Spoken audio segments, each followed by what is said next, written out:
Good morning, good evening, good afternoon, wherever you are in the world, my friends. It gives me great pleasure to introduce to you one of our gurus from our CAPM training. And we have with us British, who has gotten CAPM. I'm so used to saying PMP, but that's coming, that's coming. But she got CAPM certified a few days ago. So without much ado, I'd like to say welcome to you, British. How are you doing? Hi, Phil. I'm doing great on this sunny afternoon in Cali. Nice. Awesome. So what day did you get certified? Was it Sunday or was it Monday? I got certified Friday, Ah, Friday. last Oh my Friday. goodness. Wow. Wow. Where have I been? I've been under a rock. It's Well, okay. It's quarantine life. because I know the last time we spoke was on one of these webinar things that I did, and you were talking about mock exams. And I was telling you, all right, I need to plan a mock exam, a second mock exam. And before I knew it, boom, you'd even already done it before I could even come back around. I didn't know you were going to do it that quick. Yeah. I jumped off the ledge.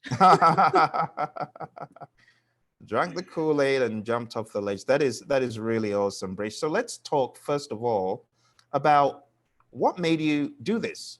So why the interest in CAPM? Was it your company that asked you to do it? Was it just out of interest? Why CAPM? It was really just out of interest. About 7 years ago, I was a personal assistant to a project manager. And she would actually teach other project managers how to pass the PMP. Mhm. And that's where my interest came in.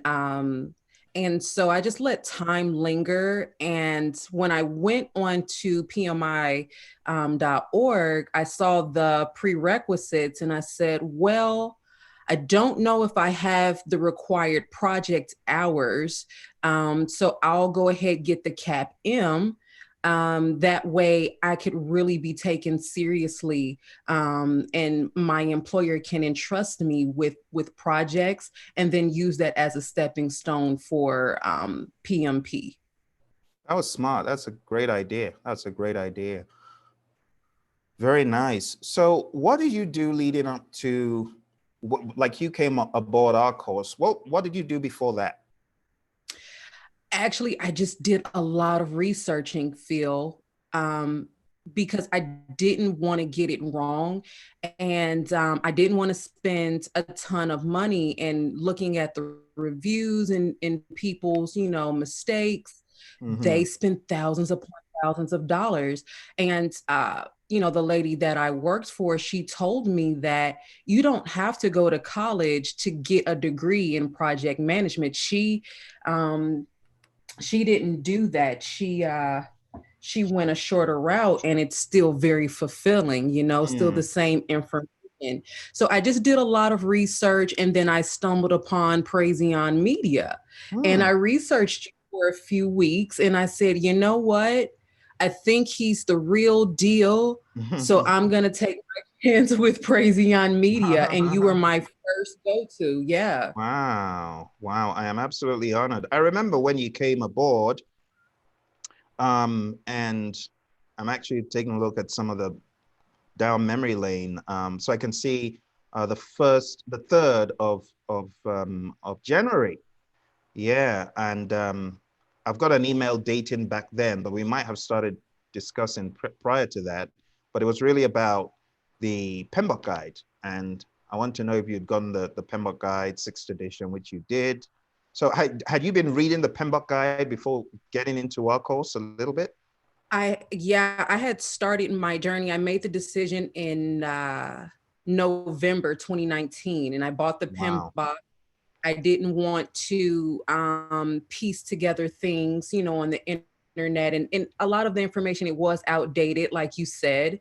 And I remember I subscribed to your series, The Getting Good with It. I don't Mm. remember what it was exactly, but I remember you saying you got to get good with it, because I had no idea how to study this 700-page book.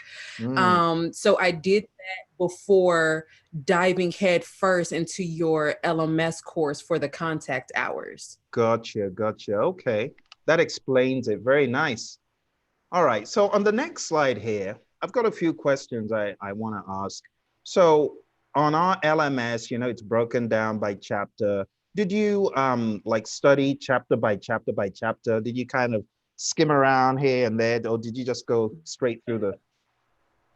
Uh, I definitely went chapter by chapter.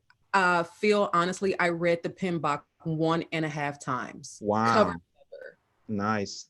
And I did get frustrated in between. Don't get me wrong. It's a lot to digest, but I took it chapter by chapter because I didn't want to miss the recipe for the Kool-Aid, Phil. Mm. I mean, you followed what was recommended, and if some people don't go straight through, but obviously going straight through seems to have paid off. So, how many hours would you say you studied a day? I studied on average, I studied about 5 hours a day. And I would study on my days off from work. So I had to hit it hard. I would get 2, 3 days off in a row, and I would just devote my time to that. I would make it a point to read a chapter every 2 days, like you recommended. Nice. Wow. 5 hours a day is aggressive. it's it's extremely aggressive, and I'm glad that I did it, because this pandemic came around, and like you said, we have to get certified now, because when things opened up, it's going to be a gold rush. You know? I mean, and what I noticed about you in our communication, you seemed very much into I need to get it done. You were very serious, and a lot of folks don't have that level of focus. So I could tell you were very focused, and that was very inspiring to me. Because a lot of my students, they just they don't get involved in. You need to immerse yourself into the content, and from the questions you are asking, in my mind, that was even going towards more like a PMP level concern. So I had absolutely no doubts that you were going to do it, but I wanted you to know that you were there and you were good, for yourself. So Mhm. 5 hours a day, every day. Well, was it every day? So this is what I'm getting at, British. I want to get to the point where I've got all of the hours you spent when you came on with us, roughly, rough estimate. Like how PMI says, how many hours have you been doing project management? I want to get an idea, just a rough idea of how many hours you spend on that LMS just to help other students. Because right now there are two other CAPMs that I'm working with, and you know, I know they're very curious to get this number. How many hours do I need to be hitting? Because honestly, some of them are hitting but 1 hour a day. I'm Oh, like, wow. Yeah. hitting but 1 hour, and I'm concerned for them. So Yeah. You know, the LMS tells you how many hours you spent on the course. For the main part, it said 42 hours, mhm, and you mhm. only need 3 for the CAPM. And then I know on the mock quizzes that said like 2 hours. So I would say roughly 45 hours just in Wow. LMS alone. Just Just in LMS, not even counting everything else, the reading of books and yeah, wow. yeah. It was excruciating, but it was well worth it. Wow. Wow. So you organized your studying methodically, you followed the LMS. I like that, chapter by chapter. What about formulas? How did you study? I see that you're from a technical oriented, work description. So are formulas one of your favorite things or not? Formula was definitely one of my favorite things, because a lot of people, they do shy away from math. Hmm. And I decided to make that a challenge. I said, I'm not going to allow this PMBOK to eat me. I'm going to eat the PMBOK for lunch, including cost, right? So because it's very important. And you were saying that a lot of people on projects, they get money and they're just like, okay, well, what do I do with it? So I didn't want to be that type of project manager. I wanted to actually manage cost. So I reviewed chapter 7 on the LMS. I think, yeah, I reviewed it in its entirety once, and then I watched your YouTube videos on EVM just to kind of break it down and just to get a different perspective, you know. And I studied costs. I know the last remaining weeks, I studied costs like 2 hours straight. Wow. Yeah, 2 hours straight one week, and then I devoted another 2 hours just to cost management the next week before the exam. Well done. Well done. I love it. You know, one of the reasons why I really wanted you to speak today is to let people understand that the CAPM is not a cakewalk. It's not a cakewalk. It's a very hard exam, and you prepared really well, and you got so many above targets. But I'm telling you that level is not common, even at CAPM. At CAPM, you got people who have, you know, maybe one or two above targets, and everything else maybe target or half targets. And so for you to hit 10 of those, I mean, it tells me you really knew the content really well. You read the PMBOK guide, you had done, because it is a PMBOK oriented exam. In all honesty, do you think you were served anything outside of the PMBOK guide, or was it all PMBOK territory, would you say?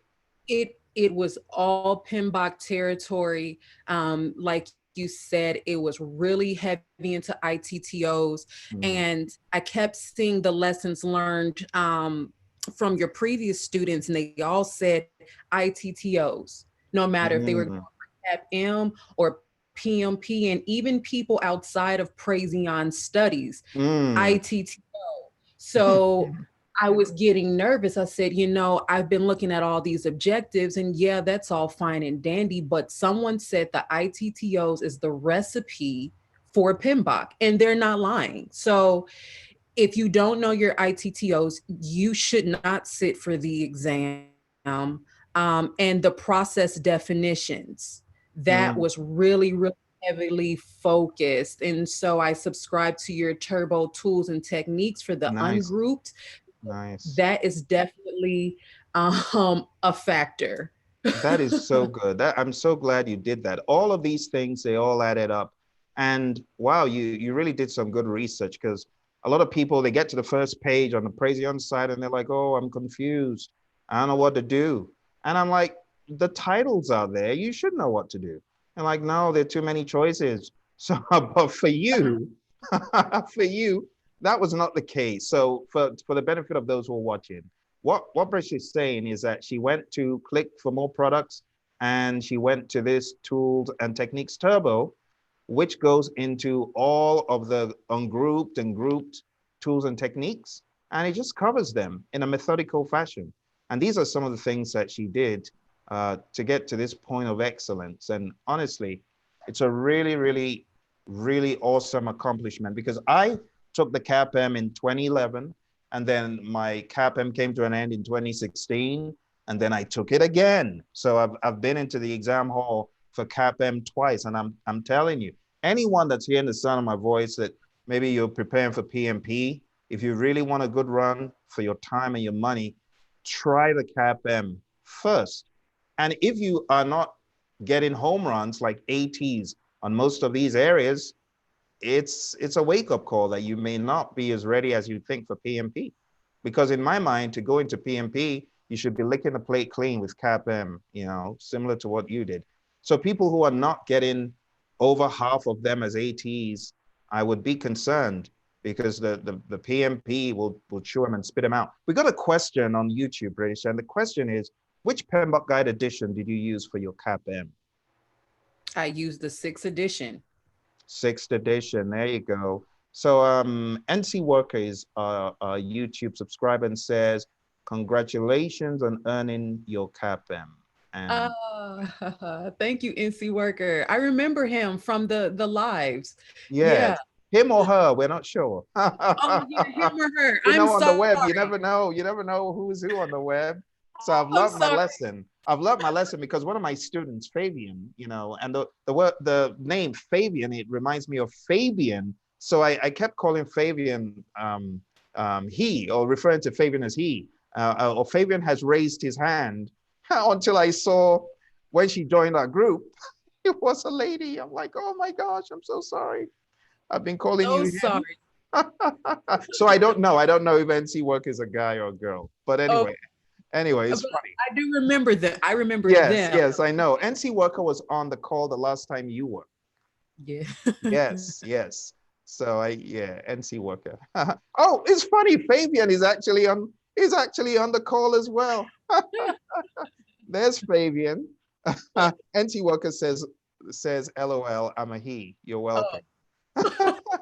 And Fabian is probably cracking up because she remembers like I was calling her he for so long until so NC Worker, thank you very much. We get it. We get it. You know, on the web, you got to make sure these days. So it's a really great accomplishment. And I know some of our other viewers are actually really getting ready for this, which makes it three. Reminds me that I've got other students getting ready for the CAPM. I have one student that just took the CAPM as well, in addition to you, out of Saudi Arabia.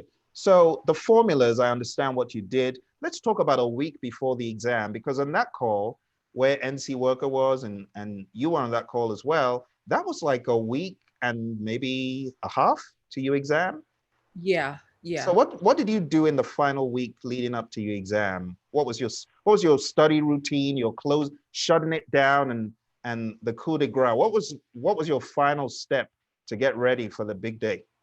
Oh man, it was very hectic. I study maybe about 6 hours a day on average after work, and I had a very tight window. So I would devote 4 hours to ITTOs.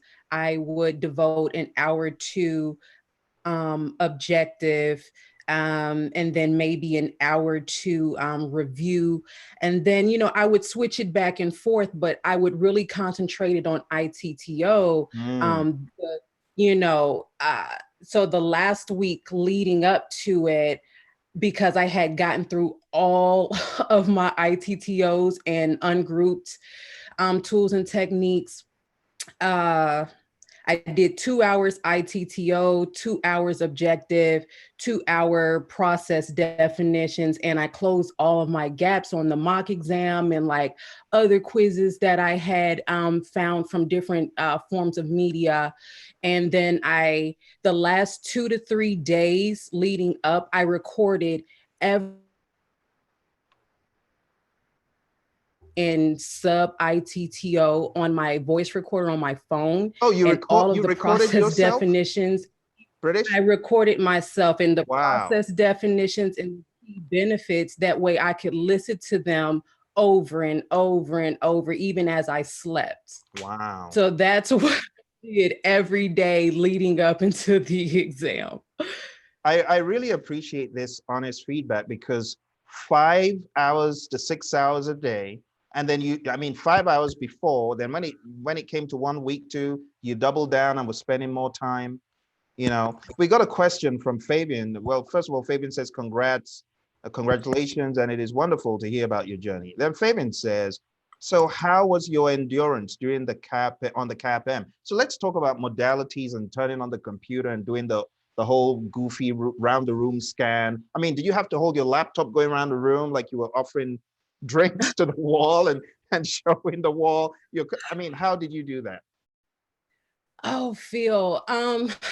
I literally, Fabian also asked me about, my endurance. I literally would root myself in my chair, in my room for 2 hours straight, uninterrupted, just so I could build that factor. So when it came time to sitting for the exam, it's just like, oh, I've already done that during studying. And so I did that.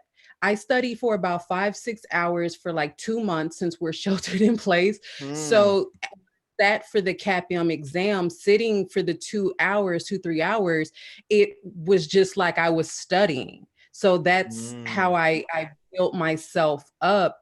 And I actually finished the CAPM with like 40 minutes to spare. Wow, that's good. Wow, that's quick. So you spent roughly 2 hours and 20 minutes. Mm-hmm. Wow. Wow. That's pretty remarkable. Pretty remarkable. Wow. We got a question from NC Worker about the PMBOK guide and if we sell the PMBOK guide. Well, we normally buy the PMBOK guide directly from the PMI. And at this time, the PMI, believe it or not, because of this Corona nonsense, they are out of stock of their own book. PMI is out of stock of their own book. So NC Worker, you might want to, if you really want to do what British did, you need to go. Did you have a hard copy, British, or did you have a soft copy? Which one?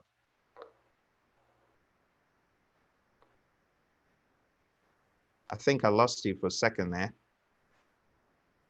Okay.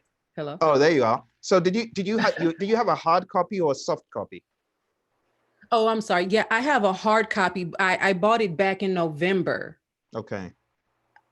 So Okay. I didn't know this COVID nonsense was going to happen. When I made the decision, I just went ahead and I ordered it, and I've had it since November 2019. Lovely. Very good. I mean, you've covered it 1.5 times. So were you highlighting it? Were you putting post-it notes in it? How did you study it so well? Yeah, I highlighted it. And then what I would do after every chapter that I read, or after maybe 3 or 4 processes, I would review your videos on the LMS to reinforce what I had just read. Because sometimes, you can get word boarded, right? And then you might glance over some stuff and it doesn't stick. So I would just read first and then listen to you after, and follow along in the book if you directed us to do so. Lovely, lovely. I really like how you studied, you followed the process. You did very well with an online self-study course, because I know a lot of folks for an online self-study course, they get sidetracked, but not you. You stay the course. Mohanad, our student out of Saudi who I was talking about, he just chimed in. He said, "Hi Phil, I remember getting direct cutout questions from the PMBOK guide." So yeah, you guys are pretty much dropping the same gold here, that people need to read the PMBOK guide, be a student of the guide. So what about the night before the exam? Was there any, I mean, did it keep you up at night? Were you stressed? I wasn't stressed. It was more so, what else do I need to go over? And for some reason, and it got so bad, Phil, that I was dreaming in PMP. I kid you not. I kid you not. The night of before the exam, I was dreaming of scope management. Oh my And so I God. said, well, maybe I need to fine tune scope management before the Oh my. exam. Oh wow. Well, that's following your intuition, going with your gut. That was a good move. Good move. Yeah. Yeah, so the night before the exam, I actually studied my formulas again and made sure that I had every EAC for every type of question, whether it was that budgeted rate or if it Wow. was going to be constant for CPI. I mean, yeah, that's what I did. That is very admirable, because a lot of folks, they say, oh, I'm only on the CAPM, so I'm not going to go into earned value. I mean, so honestly, without getting into detail, because we're sworn to secrecy on these exams, but without going into detail, do you think your spending time on the formulas and earned value was a good use of time? Looking in the rearview mirror right now, what do you think? I think it was an excellent use of time. Like, it may not be as heavily focused like the PMP exam, because I did take one of your PMP mocks. Yes, I know. But it's definitely worth looking at. Mm, Otherwise, you'll get lost in the sauce, and you might get below a target, because the little amount that you may have, that could put you at risk. very good. Well, the night before, Did you do anything like watch a movie, chill out, take it easy, have a, because I normally tell my students the day before the exam, I tell them, look, you really need to cut yourself some slack. Just take a break, chill out, watch a movie, relax. That's what I tell them because a lot of them go in stress, and I don't want you to go in stress. But it seems like you were just chilled out all the way, even like weeks before, because you'd done so much groundwork, But I was a little bit concerned on the final 1.5 weeks too. I'm like, I need to get her more mock exams so she feels more comfortable. But you were right in taking that PMP mock that we had because I think that even toughened you up the more, wouldn't you say? I yeah, I yeah, that you're definitely right. Studying like a PMP actually Mm, made my CAPM exam very seamless to the point mm. where it was very unreal. And I had to tell myself, like, did they mean to give me this exam? Because I am really eating this thing for lunch. But if you stay to the course, like you said, you'll be walking to the score bank. Mm-hmm. Absolutely. Absolutely. Well, I'm glad you listened to all I had to say. I mean, sometimes I know I'm in broken record mode. I know I'm saying the same thing over and over again, but it's because I want people to listen. And I'm really glad that you did and you study like a PMP. So your exam experience, let's talk about what many people have asked, because whether you're taking the CAPM or the PMP, you're still going to take it at home, especially now, right? You're going to be in that room, whether it's a study, whether it's in the living room. So how was the proctor in manner of strictness? Were they very extremely strict or did they seem friendly or just neutralized? They were very neutral. I had listened to the lessons learned, and I forgot her name. I think her name was Emily, and she was saying how she had a bad experience with her Yes, proctor. Yeah, yes. so I took her lessons learned, and I just did what she was told to do. So Mm, I didn't have any issues there. So don't touch your face. Don't just be smart about it and have common sense. And I definitely didn't read aloud because that's something she said they didn't allow. yeah. I mean, do you have a tendency to do that? Because I do.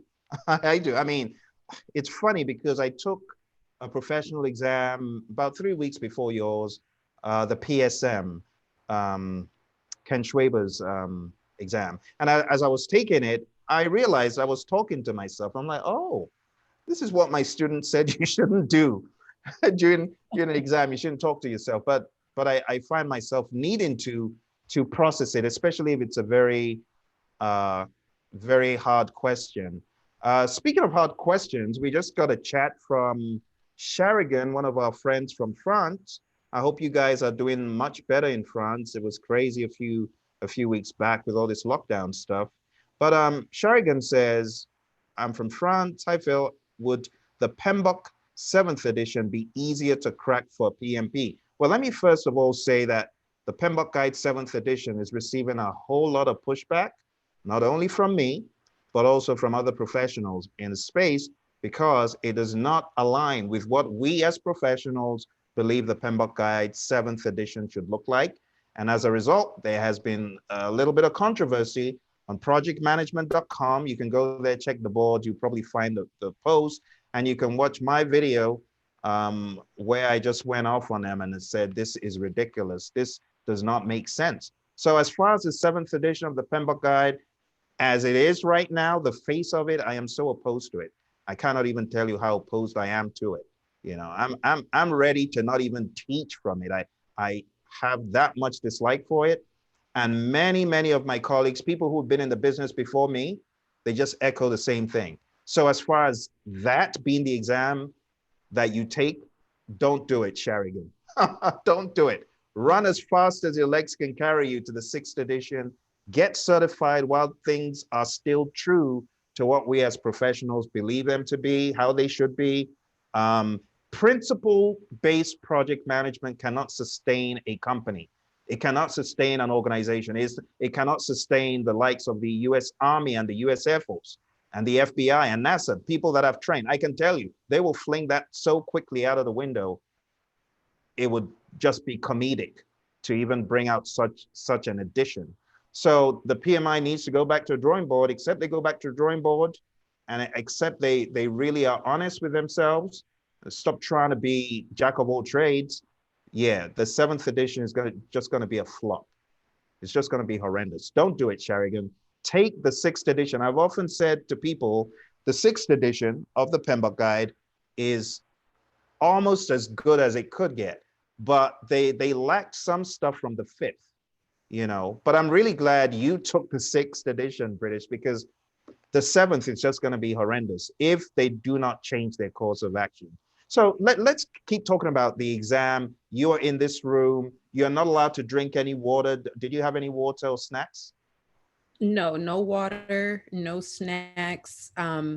They make sure everything is, you know, out of your way. So I just decided, hey, let me just have my snacks beforehand and just make that sacrifice for 2 hours. It'll be okay. Very good decision. I tell people, don't chance it, because you don't want to do something that PMI has not approved. PMI have expressly told us for PMP, you get a break after so long. It's roughly around the 90 question mark. But for CAPM, you don't get any break. It's 3 hours straight, right? It is. And that's what makes it harder. And that's why Fabian was asking about your stamina. So as you were taking the exam, did you ever feel like, oh, I just need some water? Oh, you trained yourself so much, right? Yeah, yeah. So at no point in time did I feel of thirst. Mm. um, it really became second nature. Now that's cool. That's the way to do it. And I hope people who are listening, both PMPs, CAPM, you're really listening to what Brish is saying, because honestly, if you have not built up the stamina, I'm telling you, that exam is going to crush just the duration of it. It'll crush you. But if you practice the art of, you know, having your stamina built up and just being dogged and rugged and staying in a room for that long, it's going to pay off. For the PMP, and this is where the CAPM is harder, British, because for the PMP, now at home, you're going to have a break. For CAPM, you can't. You got to go 3 hours, which makes it harder. So let's talk about the horrendous whiteboard, which people have been crying about. What do you think about the whiteboard, and did you use it? Because I know we talked a little bit about that. Did you use the whiteboard, and what did you think about it? I actually didn't use the whiteboard, Phil. Wow. I didn't use it, so I can't give you any feedback on it. Wow. Wow. Did you use the calculator? I did use the calculator. The calculator was fine. Okay. Okay. Did you even so much as click to see what the whiteboard would look like? I didn't. Isn't that remarkable? Because I think that was one of the questions you had, and I remember telling you, "Oh, and don't know about the whiteboard." I maybe it wasn't. Yeah, did we have that conversation about the whiteboard at some point? I remember somebody did ask you about the whiteboard. Yeah. I don't, Mm-hmm. it was either they asked you about it or they had took the exam and they said something was faulty with it. I'm not sure. Mm-hmm. Yeah, yeah. There was, yes, I think it was Emily, or well, someone, maybe I think it was Mohit or Emily, one of them anyway. But going back to the exam and navigating the exam, did you go all the way straight through from question 1 to 200, 150, I beg your pardon? Or did you kind of jump around the questions? How did you do it? I did it in order. Wow, wow. I And mean, you were just taking them down one by one because you felt am I in the right exam? This is too easy. It seems too easy. I mean, that's what I want to hear, right? That I'm glad that happened. So you were doing roughly 70, let's say 70, 60 to 70 questions an hour. Does that sound right? 60 maybe? yeah, that's about right. That is quick. That is very, very fast paced. So obviously no breaks because you're taking it at home. So after how much time before the exam ended? 40 minutes, you said. So 2 hours, 20 minutes. That's really good. So let me ask, we got some of our friends on the call. So I can see Delita is here, and Delita, I hope this is helping you.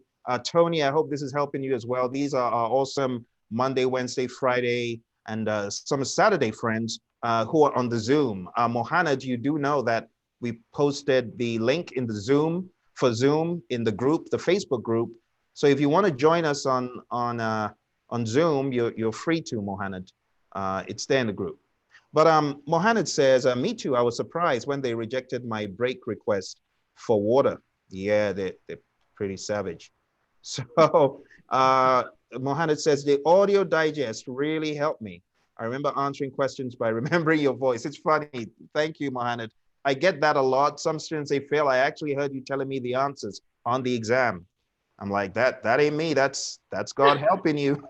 I'm good, but I'm not that good. So you must have said your prayers that an angel pretending to be Phil told you the answers. That is pretty cool. Thank you, Mohanad. We have a friend of ours, Dr. Lovedays, says, this is Lovedays from Lagos, Nigeria. Thank you, Phil, for your candid advice. Thank you. Thank you for joining. And I hope you guys are doing well in this crazy pandemic. Mohanad says, I got 3 situational questions on the CAPM. I don't know why they did that, which is hilarious. But having taken the CAPM twice, I tell people it's not a cakewalk. And the PMI, even on the CAPM, if you haven't done your homework, it could shock you. So it's not, I mean, what those viewers who are taking the CAPM can glean from what you've said, British, from what Mohanad is saying, from what I'm saying is, you got to prepare. You can't just wake up and say, oh, I've been practicing project management under a PMP like you have, and then go in there, take the exam. It ain't gonna work. It just ain't gonna work. So in moving ahead here, what is the next big step? Fabian is asking, what is next for you? PMP career opportunities. Well, we don't want to go into the details just in case our friends from work just in case they're watching. We're always careful. Social media stuff travels quick. You know, we don't want anyone saying, "Oh, British says she's going to become the CEO tomorrow." No, we don't.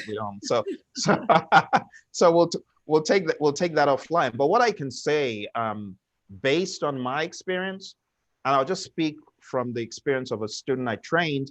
She became a CAPM. She was working in a government agency, and guess what? Opportunity knocked. And there was no PMP in sight to take on the responsibilities in this agency, project management wise. So who got it? It was her.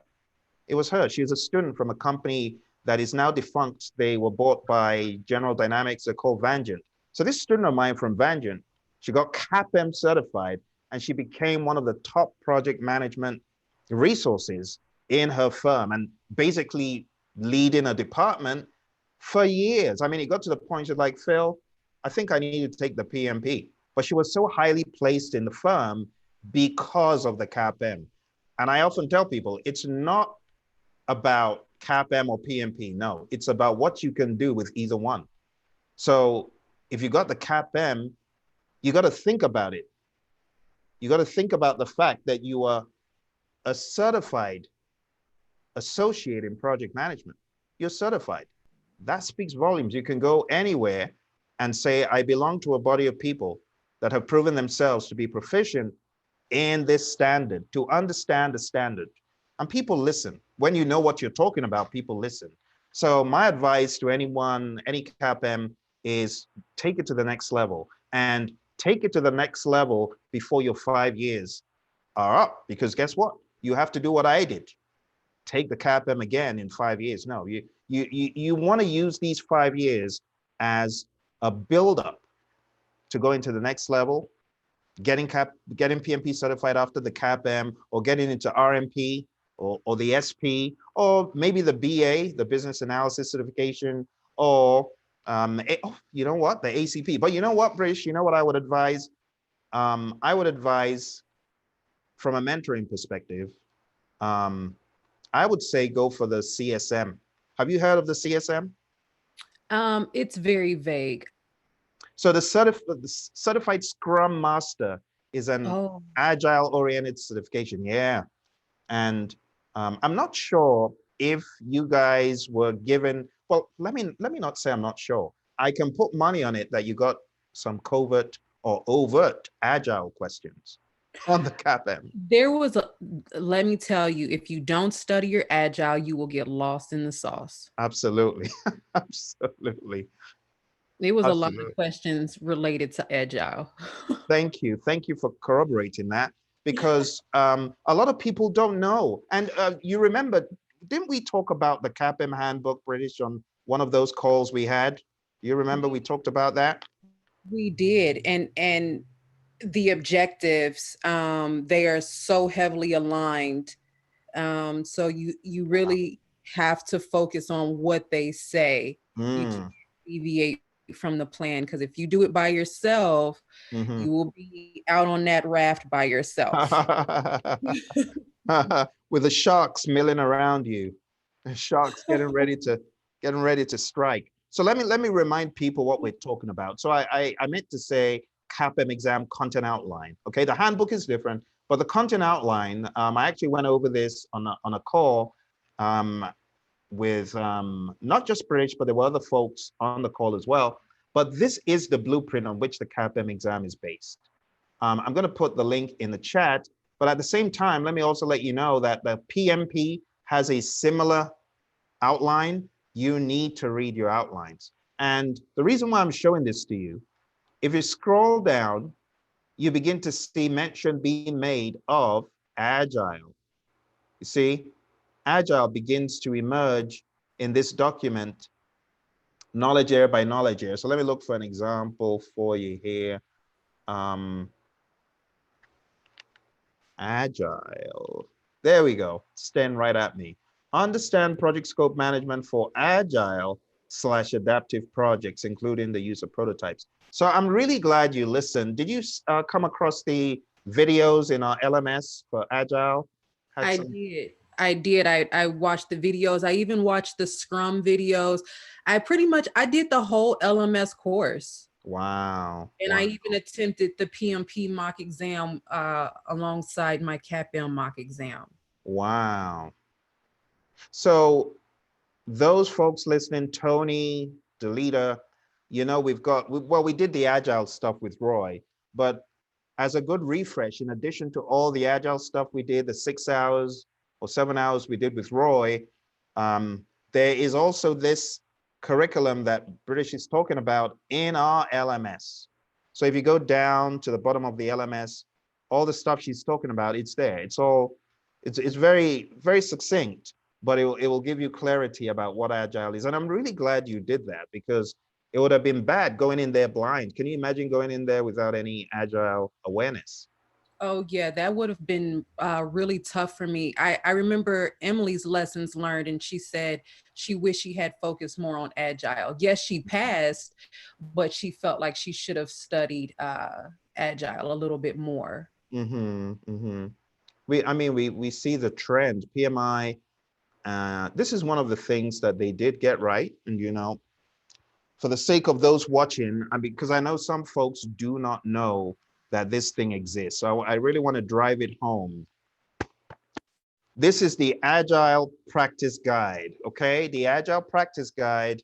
If you are taking the PMP exam, Delita, Tony, Mohanad, all my friends, NC worker, anyone who is taking either exam, you need to read this thing. You need to go through it. My advice, like if you don't have an LMS, it's even the more reason why you need to, because a lot of courses these days, they just focus on PMBOK guide, but they do not focus on the Agile Practice Guide. But in our course, we go introspectively into Agile. We cover Scrum, Kanban, and all that stuff.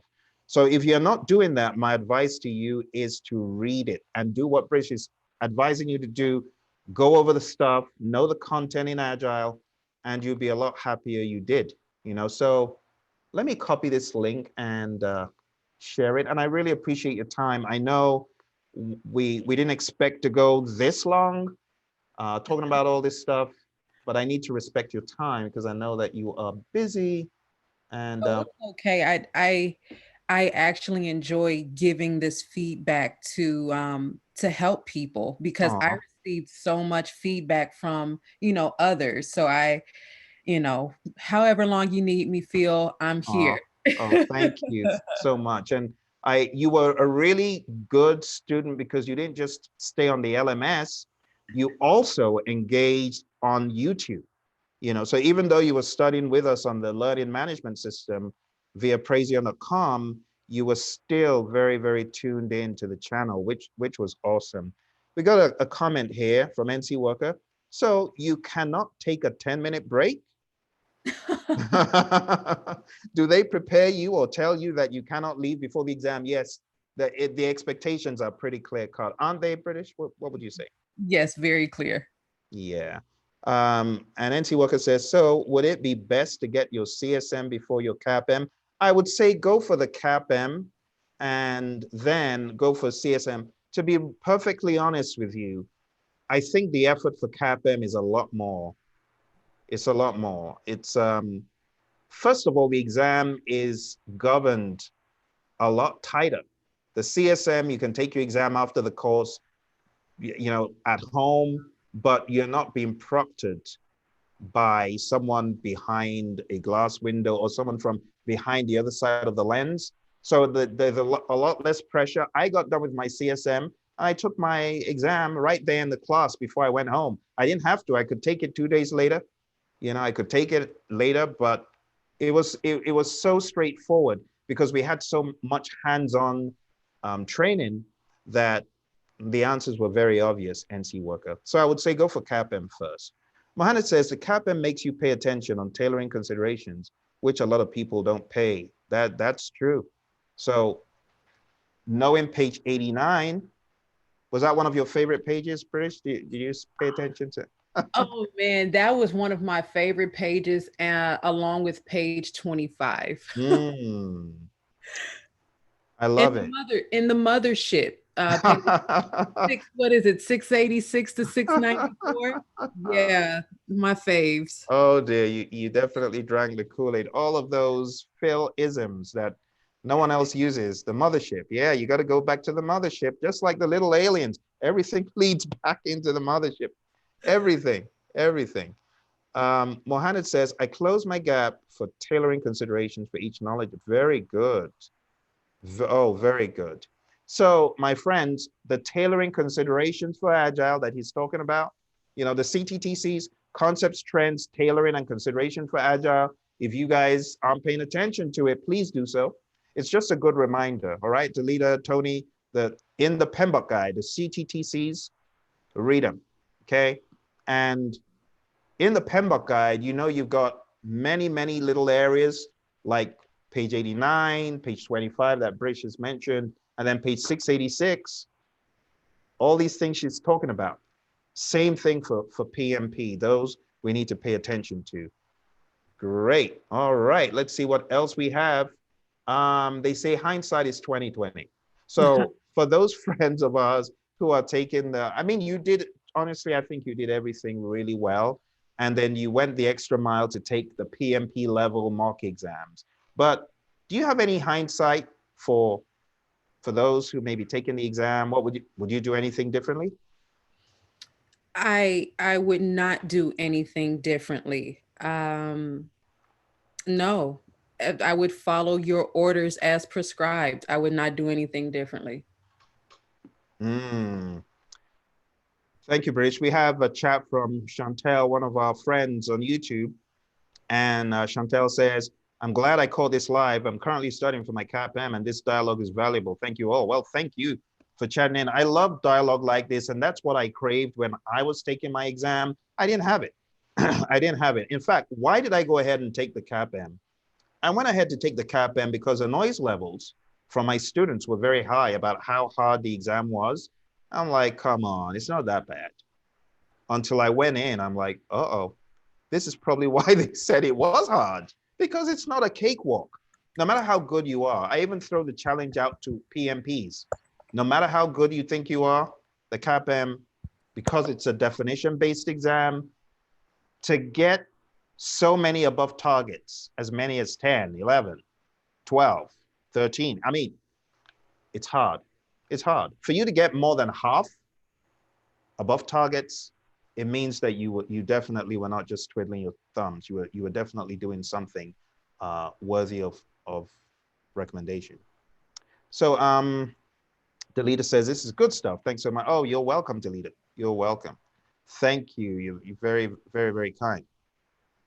So I think Delita didn't get your message, British, because it is selected to just me. So yeah, you know, Zoom, you have to select it from the drop down. So that is very good hindsight. You wouldn't do anything differently. So this is what you should do. If you're taking the CAPM, you want to maximize your chances of success. You want to go with a company that has not just had one CAPM person, two CAPM people, but three. Okay, we had 3 people on our team that were CAPMs. Okay, and each of us have our own perspective. And when any of us got CAPM certified, we would have a retrospective. What did we do well? What didn't we study well? What could we have studied better? And one of the things I took away from one of my team members who got CAPM certified was the tools and techniques are beastly. And that's why I amped up my game with Tools and Techniques Turbo. And that's why I put that out there on Praizion.com for anyone struggling with tools and techniques, because they are very beastly indeed. So take a page from what British has shared with us today. Take her lessons learned, put them to use, and before you know it, you're going to be CAPM certified. But let's do this, British, really quick. I don't want to take too much of your time, but this last step is going to help a number of people. Okay. Especially those who are struggling. And this last step is a journey through maybe one of the final times, at least for the next few months, except you're going to jump back on the wagon and start studying PMP. But this is the closing, pretty much going to the closing, where we talk about every single knowledge area at a high level, just 30-second, 20-second. All right. So as I show it to you, you just tell me what comes into your mind about this chapter or this knowledge area. And I mean, how important do you think it is? I mean, if you're going to rank them on a scale of 1 to 10, knowing which ones are the like really, really, really critical. Let's look at chapter 1. So chapter 1, the basics. What do you think about this? Chapter 1, you have to know your foundation. And yeah, you have to know your foundation. Chapter 2, I would rank that as a 6. Chapter 3, role, I would rank that as a 4.5. Integration. I would say a 7 for integration. Good. Scope. Okay, let's compare scope and schedule. Are they both the same? Oh, let's throw in cost. Which one of these would you say is any of these a 10 or 9 or an 8? Scope and schedule, I would say that those are 8.5. And I would say cost is a 7.5. Good. Have to know your formulas. Quality, oh, that's a 9. Wow. Okay. Resources, I would say a 7 for resources. Okay. Communications at 8.5. No, a 9 for communication. I expected that.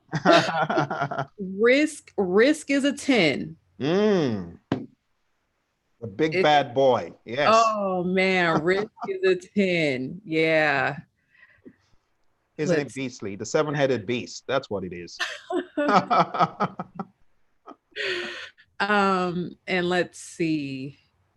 Oh, procurement. Yeah, you got to know procurement. I would say an 8 for procurement. Okay. Stakeholder, 9.5. Very good. Yeah, absolutely. That's what I was expecting. This is I can't tell you how helpful this is, because we need to put things in their proper perspective.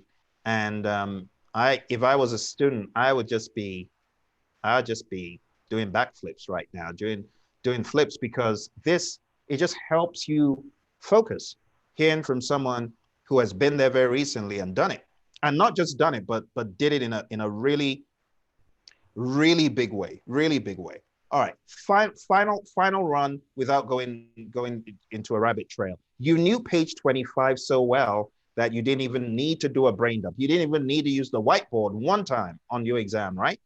Correct. And you didn't need to dump down any formulas or anything. Nope. I committed all of the formulas to heart, especially the EACs. You got to know your EACs and know when to apply them. Okay.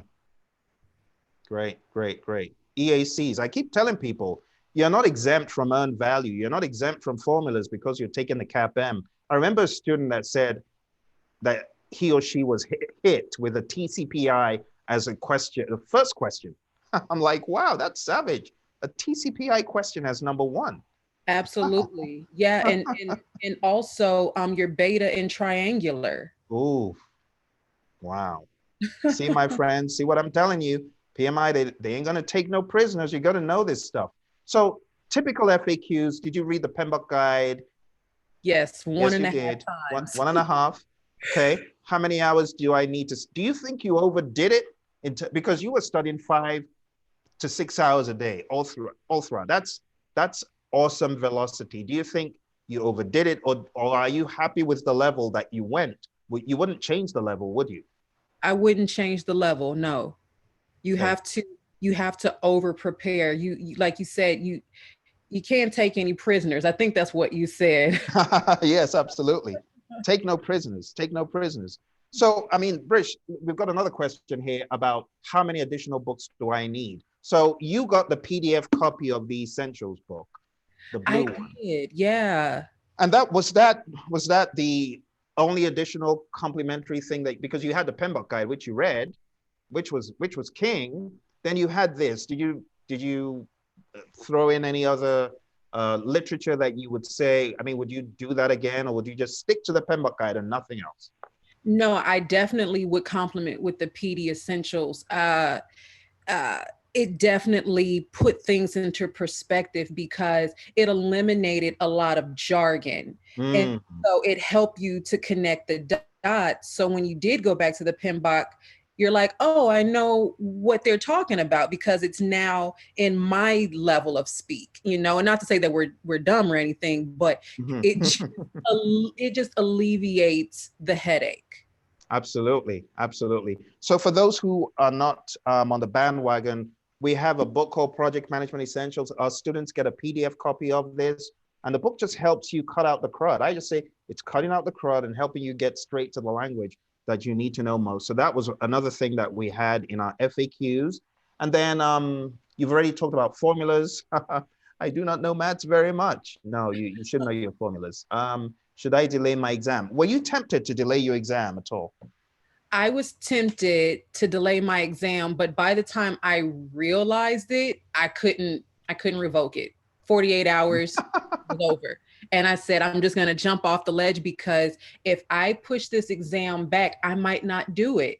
And so if I fail, I fail, but at least I know I tried. So I wouldn't suggest rescheduling your exam unless it's really dire because you might know more than you think you know. True, absolutely, absolutely. We have one here. How did you know you were ready for the test? I would tune in to the PMP drills. And yeah, you had just started doing it maybe like 2 weeks before my exam. And so I felt like if I could get at least an 80% on the PMP drills, then I was ready. And I remember I took 2 drills and I only missed one question. And that was on like the ungrouped tools and techniques. And sometimes I would finish your sentence before you did. So that's how I knew that I was ready for it. That is awesome. I think I recall you saying that. So these drills that I've been putting out, you figure they might be helping someone, huh? I will definitely keep putting those drills out. So what in your study routine, and I must say, it sounds like you really had it down to a T. You were very disciplined with it. But what in your study routine contributed the most to your success, would you say? Um, the ITTO studying. I Mm, 4 hours every day. wow. The ITTOs, writing them out as I would remember them. I would just write them out on a piece of paper. And again, just listening to them in my headphones. Just yeah, so ITTO contributed the most to success on the CAPM. That is really cool. So just run me through your ITTO study process. How would you study an ITTO? Let's say you came across an ITTO and you felt this is a bit strange. How would you tackle that? I would find the commonalities, like you said. Mm, And once I got the commonalities down, like your project management plan, your PDs, your EEFs, your OPAs, we can get that out of the way. But then I would just focus on the unique input mm, outputs. And then mhm, once you focus on the uniques, then everything else is seamless. And then we all know that WPD goes into monitoring and controlling. So I really wrote down my commonalities so I could just get those out the way. mhm. Very good. Mohammed was echoing something you said about WPD. Did I miss it? Mohammed says, Phil, code for WPD, WPI is very beneficial for CAPM. That's very good to know.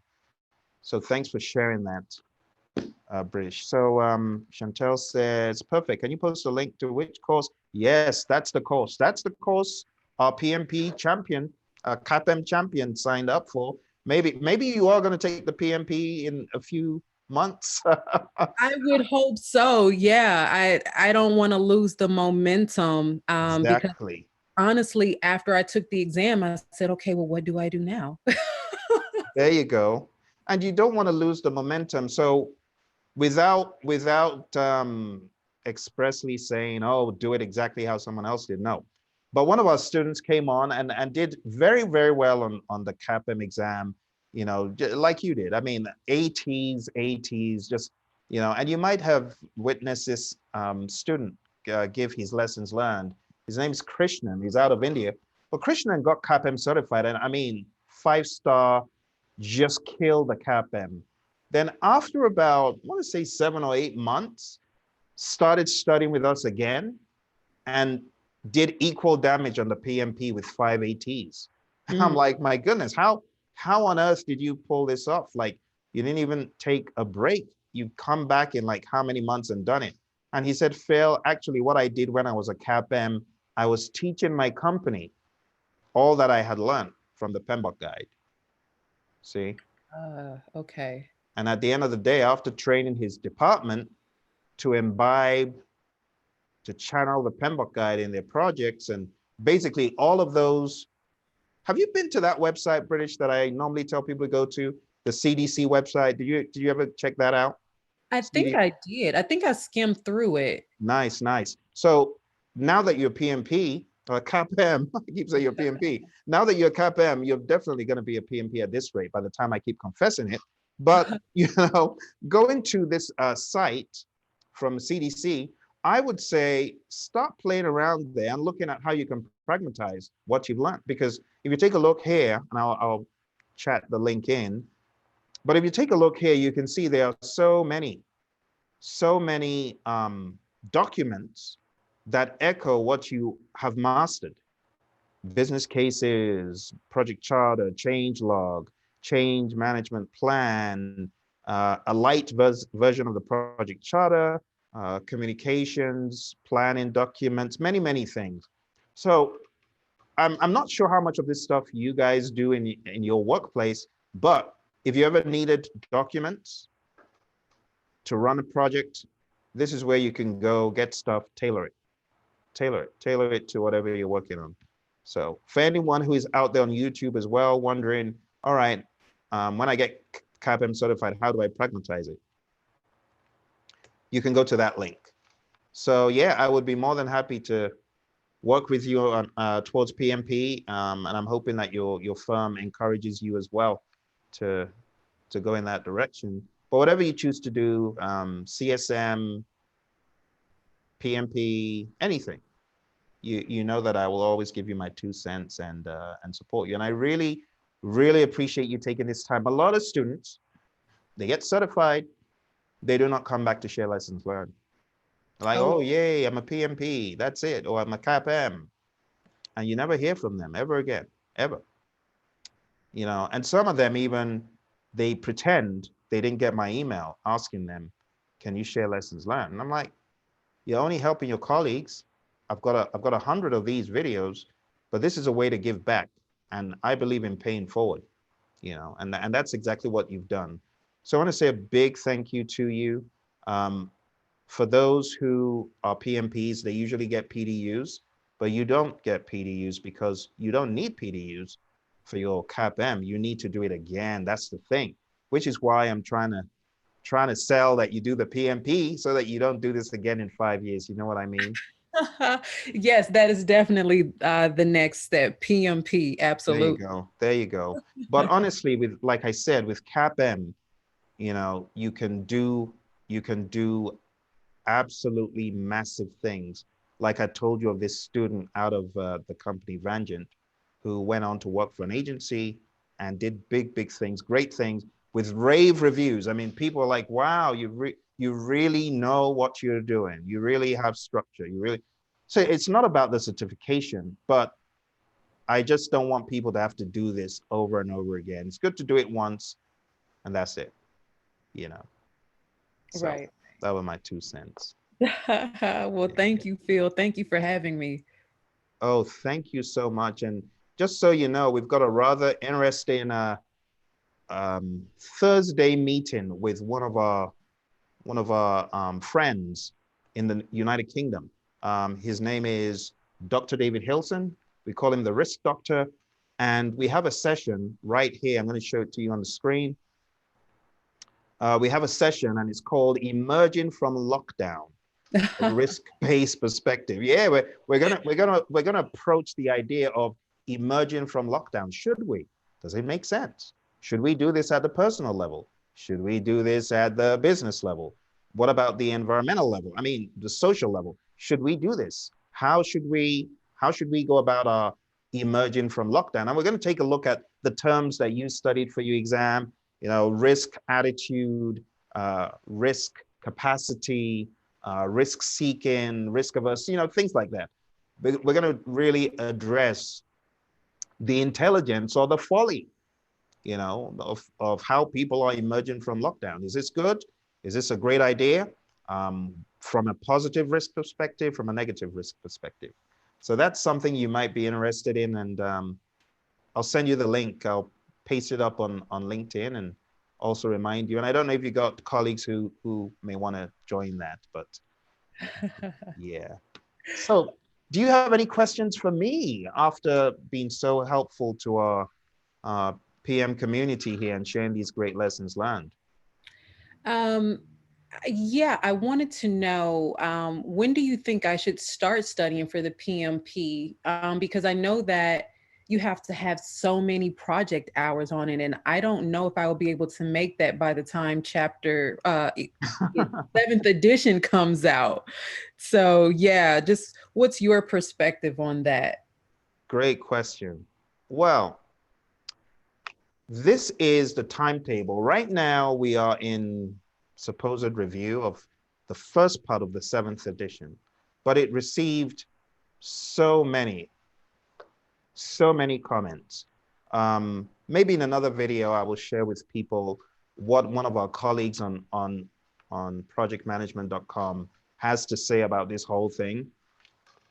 In fact, now that everyone's here, British, I'm going to share. You will find this interesting because you are a step ahead of many folks. I mean, the moment you get a PMI certification, you're a step ahead. You see, this is what people fail to realize. You getting a certification puts you ahead of people that don't have a PMI, which is why I tell people, take the CAPM, but you know, they don't listen. Anyone that has a PMI certification, if you went for an interview, that is a step ahead, you know. So You will find this interesting based on where you are right now. It's about the 7th edition. Let me see if they've yanked it, because in draconian rule, people aren't allowed to speak, right? So let's see if they've done that. I'm not seeing the string I'm looking for. There's a very fiery string about the 7th edition, and I am not seeing it. Let's hope it hasn't been censored. let's hope we're not into that here. Yeah, I don't see it. How bizarre. Let's go to Project Management Central. Hopefully this has not been censored, but I do not see it. Yeah, there was one of our colleagues who said there has to be a review of the 7th edition. And the reason why I'm looking for it is it will help you see the controversy around the 7th edition. Hence my belief that the 7th edition is not going to come out, at least not for another year from today. I think it would be foolish for them to come out with the 7th edition any earlier than September next year, in my mind, because people are having a hard time with it. Yeah, I hope it hasn't been censored. I hope it hasn't, because it was a very, very good article and I can't find it. But anyway, in the absence of that, at least they can't censor me on YouTube. My YouTube channel, my personal YouTube channel, it has a video. I'm just going to point you to the video. It's rather unusual because typically I don't get people watching the videos I put on this channel very much. But you can see the video is called PMP Guide 7th Edition Disaster Waiting to Happen. Well, I'm going to put it here in the chat, and you guys on YouTube, you're not going to find this on the Praizion channel because I had too many controversial things to say. So I decided to put it on my personal channel, but you'll hear what I have to say. So going back to your point, British, I don't think you got anything to worry about. If you're taking it within the next year, I think you'll be able to find enough hours. But let's talk offline, and I'll show you an application that was created by a student, and we can use that as a sounding board to see if you will have the necessary project management experience by the time you do. But I do not believe the 7th edition is going to be released. I think anything before September next year is being foolish. Why? Because the 6th edition still has a whole lot of problems, a whole lot of errors, which, I mean, Delita can bear me witness. Delita was looking at her book and saying, how come it's changed? And I'm like, yeah, there's stuff is still being changed. And other students have they've flagged errors in the 6th edition. So I think we really need to get all the kinks ironed out. I think people need to be given ample opportunity to review the 7th edition. And yeah, so I don't think you got much to worry about in that regard.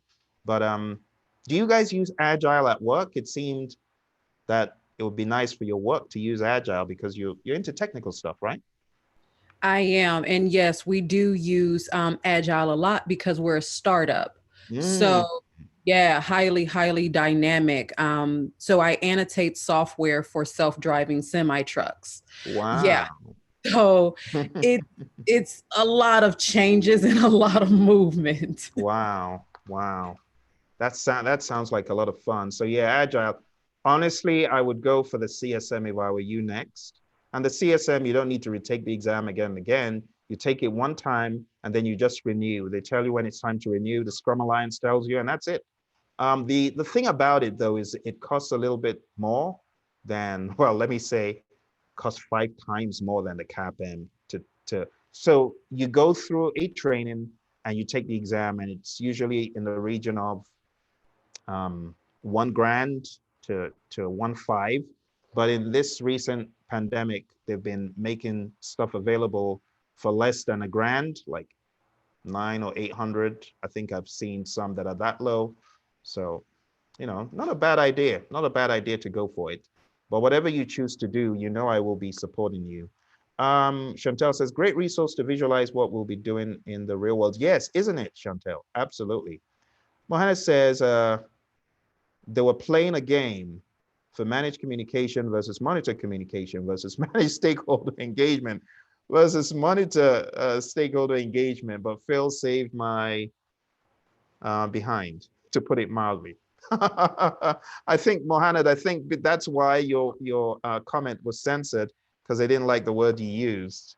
But that's what Mohammed said. Richie, how you doing? Richie says, hello, Phil. I'm currently studying. So studying for the CAPM. Oh, wow. And PMP. Wow. Wow. So honestly, for our course, you just come on the course, go to the site.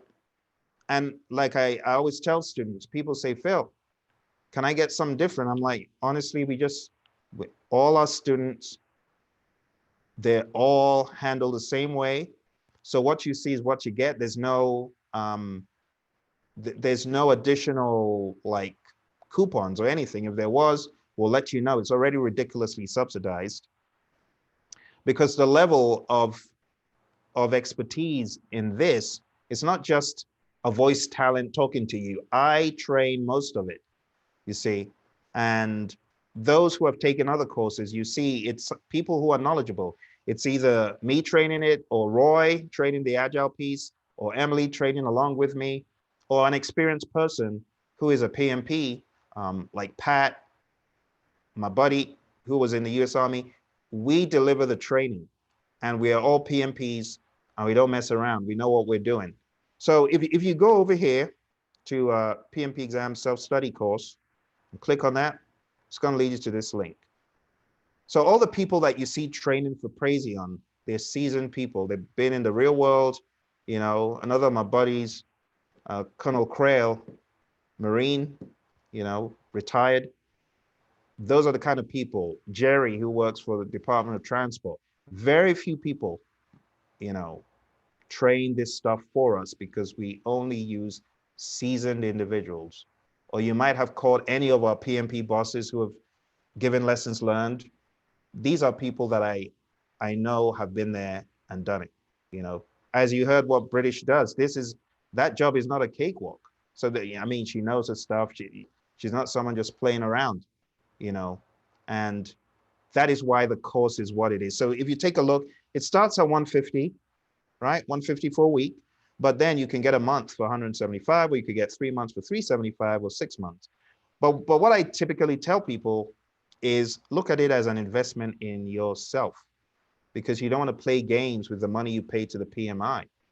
That's 275 or $555. You cannot afford to play games with your money. See, so come on a course that you're sure of.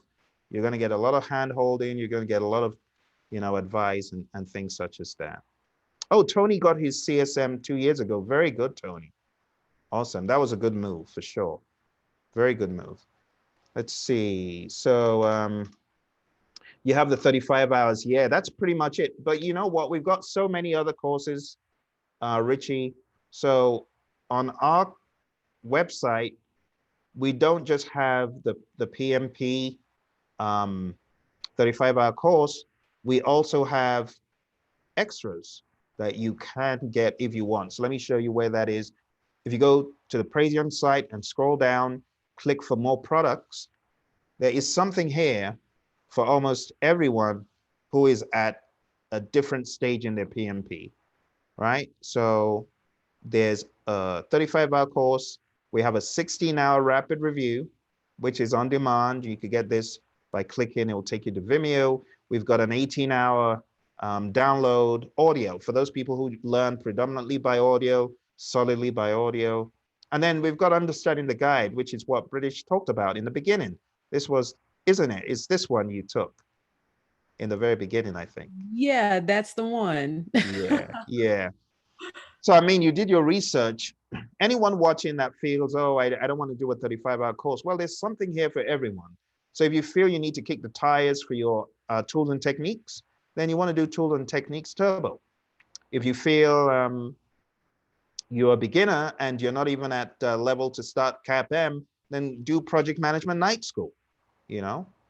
Or if you feel like you need more Agile, there's Agile 101, there's Earn Value Mania. There are all sorts of curricula here. There's a 1-day boot camp, which is fast and furious. There's Data Flow Alchemy that talks about data flow diagrams. There's CAPM exam content outline review for CAPMs. There's life after the PMP exam for those who are already PMPs. There's so many things here. I mean, I could go on and on. There's Earned Value Management Basics, which is a book on nothing but earned value based on my real world earned value experience. There's a book, Getting Rich in Project Management. And maybe that's a curriculum someone needs to read, because a lot of times people say, oh, in my job, I need more money. Well, learn from someone who's been there, done that. My salary went up 300% after I became a PMP. How did I do it? It wasn't just by saying I'm a PMP. I had to demonstrate that I knew the profession, that I could do stuff, you know. So with all that said, British, let me know however I can help. Same for all my other friends, Tony, Delita, you know, I'm rooting for your success. Mohanad, everyone on the call tonight, I want to say thank you very much. Do you have any closing remarks, British, before we hop off? I just want to wish everyone, you know, good luck on their exam, and that they can definitely do it if they just stay to the course and just don't cut corners. And you'll be just fine. Absolutely. Well, thank you so much. I appreciate you, British. Thank you very much for coming on here today, helping all of our friends, giving them your honest perspective, giving them your 2 cents. And let me just check the queue, make sure there are no final questions or comments. Thank you, Fabian. Thank you for the comments. Thank you, NC Worker. NC Worker says, so after CAPM, maybe CSM. What is the CRM? Have you heard of that, British? What's CRM? I don't know what CRM is. It anything with risk? Never heard of it. Certified Risk Manager? Who knows? I don't know that. I don't know. Certified Resource Manager? I don't know. I'm not sure. NC Worker, can you shed more light on the CRM? What's that? Thank you, Richie. Thank you very much. All the very best. So NC Worker, CRM, maybe it is a risk thing. Who knows? What is CRM? CRM certification. Certified Risk Manager? No clue. No clue. There are many. Well, there is a CRM. You're right, British. There is a CSM cert, but I'm not sure if that's what NC Worker meant. But it's not from the PMI. The one from the PMI is called the PMI RMP. So not sure. Not sure. But anyway, thank you so much for coming today, sharing this. Oh yeah, you were right, British. NC Worker confirms you're right. Very good. Wow. That's cool. And I think that may be one of the harder ones.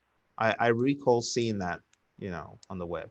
But anyway, thank you all very much. Thank you, Delita and Tony, for joining us on here.